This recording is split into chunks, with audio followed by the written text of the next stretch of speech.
Racial resentment is like psoriasis. It can go away and it seems like it's not there, but when somebody picks at it, it can become the most prominent thing around.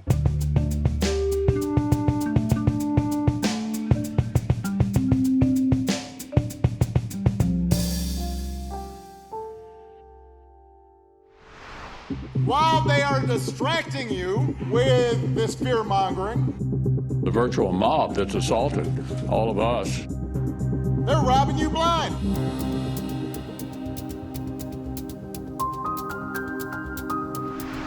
Shut the doors, close the windows. Judgment Day is upon us. No, I'm not going full-on televangelist, but can I get an amen? No, it's the US midterm elections, and America's political fortunes are up for grabs. Hi, I'm Ian Bremmer, and welcome to GZERO World. Coming up on the show today, we have Texas Democrat Congressman and member of the House Intelligence Committee, Joaquin Castro. He says Russian intelligence poured acid on every wound in American politics to sow divisions in the run-up to the last big election. And he may soon be in a position to do something about it. We'll talk Russia, immigration, and the chances his party have to recapture the House of Representatives. And then I've got your puppet regime. The radical Democrats produce mobs. They want to replace freedom with socialism. All the Democrats want is power. The Democrats don't know what they're doing. Which is why the Democrats must be voted out of office. We need more Republican votes. There's a lot on tap come November 6th. That's when Americans head to the polls for the US midterm elections. 35 Senate seats, as well as all 435 seats in the House of Representatives up for the taking. If you look at the polls, America is poised for a swing towards the Democrats in the House. And should that happen, here's what it would mean. First off, Democrats would get to drum up their own agenda for the first time in 8 years. Of course, they won't be able to actually pass anything unless they have the Senate. And President Trump would still veto bills he doesn't like. But you can kiss the president's legislative agenda goodbye. And it may signal the beginning of impeachment proceedings. Now, that last point isn't yet clear. There are political costs to impeachment. But what Democrats could and will likely do is investigate the Trump White House a lot more. Tax returns, conflicts of interest, and the House intelligence probe on Russia. I'll be speaking to a Democrat, Representative Joaquin Castro, who would be among those leading that charge should the House turn blue on Tuesday. He's busy drumming up plans. But remember, these are just polls. Nothing's a lock. Remember 2016? Hillary Clinton was a 92% shoo-in, right? According to the New York Times. Nope. 2018, though, is a bit different, and here's why. Midterms are typically not as motivating. Fewer people vote. About 6 in 10 eligible voters cast their ballots in the last presidential elections. In the previous two midterms, that number was closer to 4 in 10. What that means is that you don't have as many wild card voters. The faithful, on the other hand, are usually easier to track. So midterm polling tends to be more trustworthy. But you have to consider the chance they're wrong. What if the Republicans win it all? For the president, a full-on GOP victory would signal that the nation is behind him. Expect a more muscular Donald Trump if that happens. The Mueller investigation likely fades away. And Trump's legislative agenda on everything from healthcare to immigration to the environment gets a midterm boost. Okay, the Republicans probably haven't loved Trump's spending, which blows out the deficit and feels a little more like a Democrat budget, but he's been grinding out wins for them on everything from the federal judiciary to rollbacks on regulations. His approval ratings among the GOP has been a steady 90%. So expect Republicans to look to the president as they settle in for a grind-out battle on Tuesday. I don't know that they speak for him. No. You know? They don't. I mean, really? That was a big give. But, you know, they were willing to give on that, the administration. They're going to be fights. Yeah. Every grievance. Give me every grievance, right? So, you know, we'll say from the bowels of Congress. Now for our interview. He's called the president an unindicted co-conspirator after President Trump's attorney Michael Cohen pleaded guilty to 8 criminal counts and claimed that the campaign finance violations were at the president's direction. What Congress can or will do about it depends on what happens on Tuesday. Now here's the rest of my conversation with Congressman Joaquin Castro.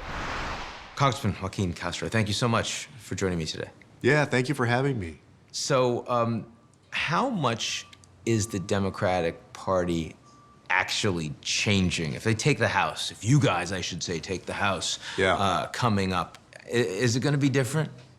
Oh yeah, I think what you'll see is basically a lot of issues-based clashing with the White House, right? I mean, I think that as we've been talking amongst ourselves, people want to make sure that it's not just fighting for the sake of fighting or fighting based over personalities, but fighting on issues. So on the immigration issue and trying to get us to comprehensive immigration reform, on raising the minimum wage, on environmental standards, things where we have legitimate disagreements with where the president and this Republican Congress have taken the country. And so that's what we're going to focus on if we get back the House. Now, there was an agreement between the Dems and the Republicans on a budget, for example, where, I mean, I remember Chuck Schumer saying, you know, sort of this was a place where the two sides could come together. Do you think, I mean, it's not like Trump was a Republican for very long.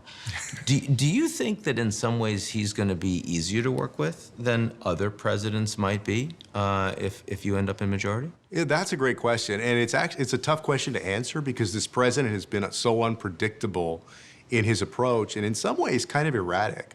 So it could be that he's going to be a Republican president, and if there's a Democratic Congress, that he finally becomes the deal maker that he has kind of professed to be. But it could also be that you have this interesting clash where the president uses the Democratic Congress as a kind of foil. And politically, he's very good at using people and things as foils. You think about the fact that he's still kind of bashing on Hillary Clinton, for example. So I don't know. I don't know for certain which way he'll go, but I gotta suspect that it's probably the latter, that he's gonna try to make political hay out of what Democrats try to do in Congress. So unemployment right now is as low as it's been in my lifetime, since 1969. How's the economy feeling in Texas right now? You know, it feels as though we've almost achieved full employment when you talk about it in economic terms, but it also feels to many people as though their careers and their lives and their jobs have stagnated, as though their wages are not going up very much. A lot of people don't see a career in the jobs that they're in or room for growth in those jobs. So when I talk to people in my hometown of San Antonio, in my district, there's still a lot of anxiety about the future, you know. Maybe they're able to pay the bills, they're able to put food on the table, but where is this all going? 5 years from now, 10 years from now, will I be able to earn significantly more on the course that I'm on? Immigration issue. Yeah. On the ground in Texas. You come from immigrant stock yourself, and not so long ago. Your grandmother, if I understand. Yeah, my grandmother came here as a 6-year-old orphan in 1922. Immigration issue is, I mean, on the one hand, an enormously explosive one, can blow up in your face. Yeah. Both sides believe they have absolute truth. Yeah. How do we possibly bridge that divide? I think there's basically two core components, I think, to a successful agreement. On the one hand, because it's a compromise, you're going to see increased border security of some kind. Now, I don't believe that should include a wall, but it would include some kind of increased border security. It does include a wall already, does it not? I mean... You're right. There's part of basically fencing in Texas and other parts that does. And President Trump has been essentially trying to do as much as possible to add new wall or new fencing. But you know, the border security part is one part, and then the other piece is very likely a path to citizenship for Dreamers, for example, or DACA recipients and their parents who have, you know, some people that have been here 20 or 30 or 40 years but are still undocumented. So I see those as the two pillars for an agreement. And I think eventually that we can get there. I just can't tell you honestly, you know, how long it's going to take. Are you seeing very stark divides inside Texas between districts that are saying, we don't want any of these immigrants in here, and others that are saying, wait a second, this is us we're talking about? Or is it more integrated than that? Yeah, I mean, you know, if you talk, you'll get the range of opinions in Texas, everything from very liberal to very conservative or right wing.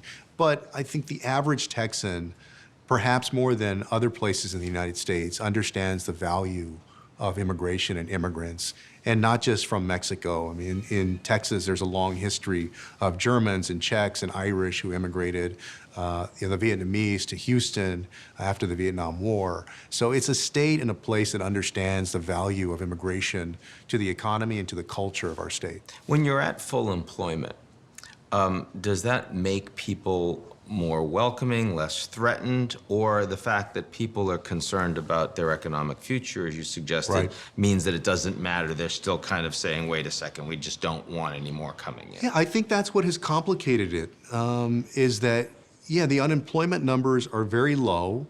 So you would think, okay, folks have a job, they don't feel threatened necessarily. But as I mentioned, people also feel oftentimes like they're in a dead end, like their job is not necessarily a career that they're going to grow into and start to earn more money with. And then the president's rhetoric, of course, doesn't help. You know, unfortunately, in our nation's history, I mean, look, race and immigration are some of the thorniest issues that you can talk about. And racial resentment is like psoriasis. It can go away and it seems like it's not there, but when somebody picks at it, it can become the most prominent thing around.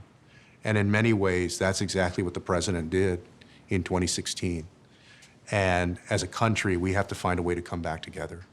So, you seem like a nice fellow. Thanks. But you're clearly part of the problem, right? You're a congressman. By being you're Congress. in Washington. Yeah, I mean, why are you guys so screwed up? Why can't you fix this? Oh, man, that is a great question. I mean, yeah, the politics obviously have become more partisan. Part of it is that the institution is built for fighting. The institution of Congress itself is built for fighting.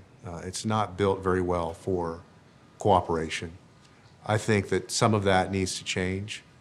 Some of these are formal rules, but also informal rules. You've got people from both parties that sit on separate sides of the chamber, separate sides of committee, hardly are ever together for any kind of debate. There's no permanent seating on the floor of the House of Representatives, so everybody's a nomad, basically. I realize that what I'm saying is not going to solve every single problem here or suddenly make people, you know, the most united that you'll find. But when you reach a point where we have in our country where things do get very divided, then you need to use every tool available to try to bring people back together. And I think it's time that we examine the institution of Congress, the Senate, but mostly in the House of Representatives, to try to do that. So now that there's a NAFTA agreement that at least has been approved by the governments themselves, that the Europeans and the Americans are negotiating rather than expanding tariffs on automobiles, for example, does that make you feel more comfortable that we're heading in the right direction vis-a-vis China? It does, actually. I have been saying since President Trump took office, and he was clear as a candidate and as president, that he was very critical of NAFTA. And Texas does the most trade of any state in the nation, so NAFTA has been very important for us. But it was fair to take a fresh look at the agreement. I always saw the renegotiation of NAFTA as a bellwether as to whether this administration would be willing or able to pursue other free trade agreements, multilateral or bilateral, because there's talk of doing one with Japan now. And so to the extent that he can seal the deal on this, then I think that it may be a good sign that perhaps there's more to come and that these trade agreements will be improved upon what they once were before. So what I'm hearing from you is this deal comes down in Congress 2019. You'd be an enthusiastic vote in favor of passing the new NAFTA.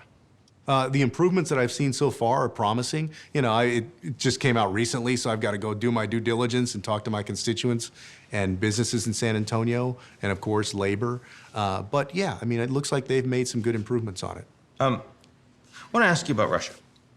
And maybe one question is, what do you think we should do in response to what has been seen as Russian engagement, interference in American domestic affairs, which we had a hard time dealing with under Obama. Yeah. We're having a hard time dealing with under Trump. Yeah. I know you discussed this in committee. Yeah. What do we do?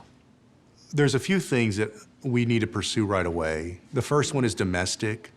I was surprised to learn that there is not a single federal law that requires even a basic level of cybersecurity protection for our election systems, for the counties or states that administer our elections.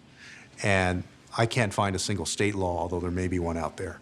So we have to get our own house in order and establish a basic standard, work with the half dozen vendors who sell these electronic voting machines, get a paper trail on there so that we can verify how somebody has voted if necessary and with their permission.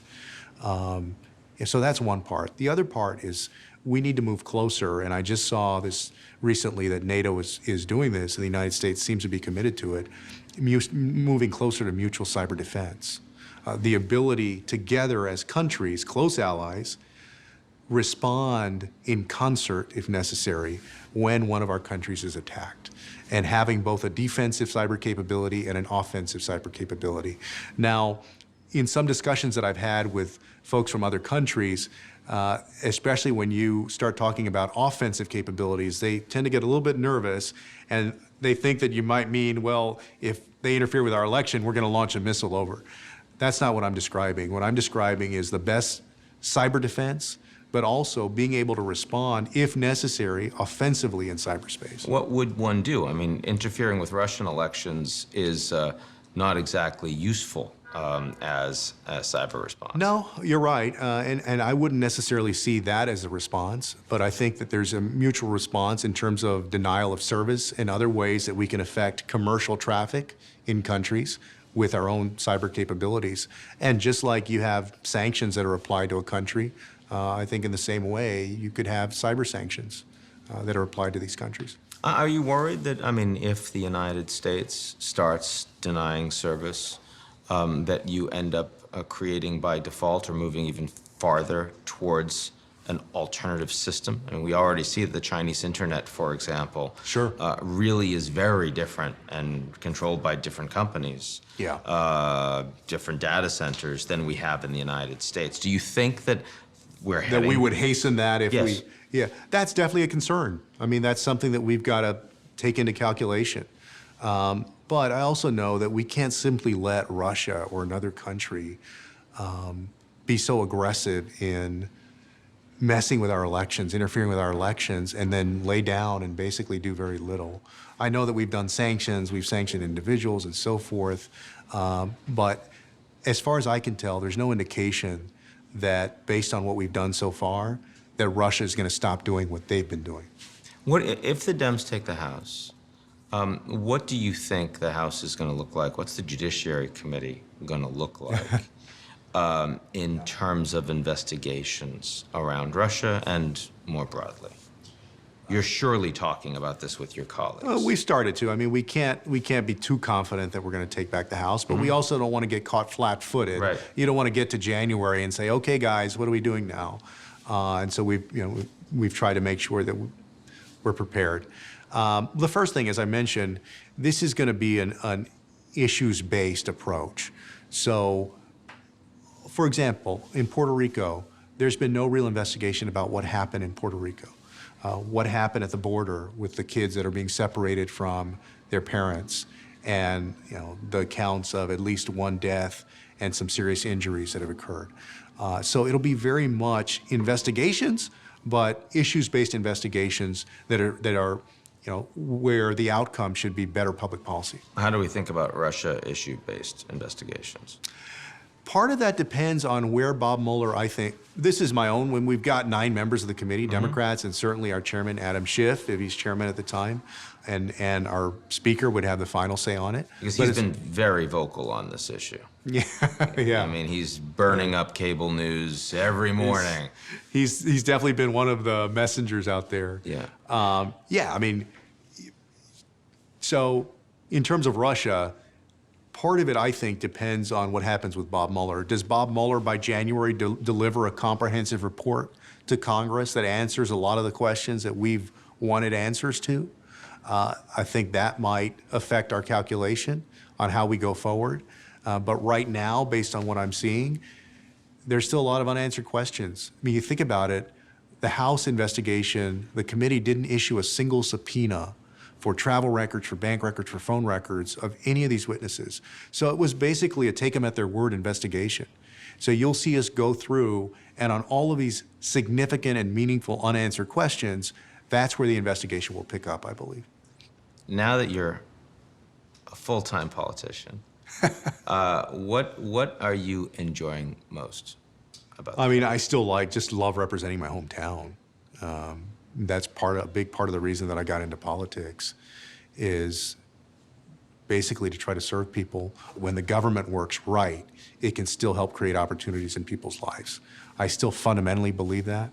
And you see a long career for yourself, God willing, in public service? I don't know. I'm gonna keep doing this for a few years, but I don't think I'll be around doing it in 20 years. You know, there are other things that I want to do with my life. You heard here first, Joaquin Castro, not for president. That's it. You can put that down. That's for sure. So few people willing to be on public record. Thank you for that. And Thank good you. to see you, my friend. Thank you. Thank you. Hi, I'm Nat, and I want to know if there's an immigration crisis in the U.S. Nat, there isn't an immigration crisis in the U.S. The actual numbers of immigrants coming to the U.S. a lot lower than it has been historically. But there is a sense of grievance among many Americans that feel like no one's investing in their infrastructure, their healthcare, their education, their legal system, while immigrants are being allowed in. And certainly that has become a politically extremely divisive point in America, and that will play out over the course of coming elections. Let's be clear. To the extent there's an immigration crisis in countries around the world, the Europeans are experiencing it to a far greater degree than the U.S. Why? Because they're much closer to countries that are failing and can send their migrants, their refugees can get out and come directly into Europe, going from Libya, for example, into Italy, from Syria through Turkey into Greece and eventually into Germany. And the countries that are most hurt by immigration crises are the ones that are much poorer and that are much closer to those sorts of challenges. Uganda, for example, 3% of the entire population are refugees coming from places like the Democratic Republic of Congo, as well as South Sudan, or the countries surrounding Venezuela, some 4 million refugees escaping that failing economy. Hi, my name is Shania, and I'd like to know what is going on in Yemen. Shania, the United Nations calls Yemen the worst humanitarian crisis in the world. It's a civil war with one side, the government in the south that used to control the whole country, being supported by the Saudis with military force. Another side, the Shia Houthis in the north, supported by Iran. There's very little pressure on the Saudis to end that war in terms of practical economic or military pressure. The United States is still providing significant weapons to the Saudis to proselytize that war. And by the way, so are other countries. French President Macron most recently said that he's certainly not going to stop providing weapons to the Saudis. So that point of leverage is not there. As long as the Saudis believe that there are terrorist operations that are potentially risking their own population in the Saudi kingdom, they're going to continue to hit Yemen hard. And while there is food in Yemen and scarce water, there's not enough money in the hands of the Yemeni people to actually buy it. So as a consequence, we have widespread starvation, we have widespread unemployment, and we potentially have cholera spreading throughout the country. So something to watch very carefully, something I suspect we're going to talk a lot more about. And now for something completely different. Ladies and gentlemen, I've got your puppet regime.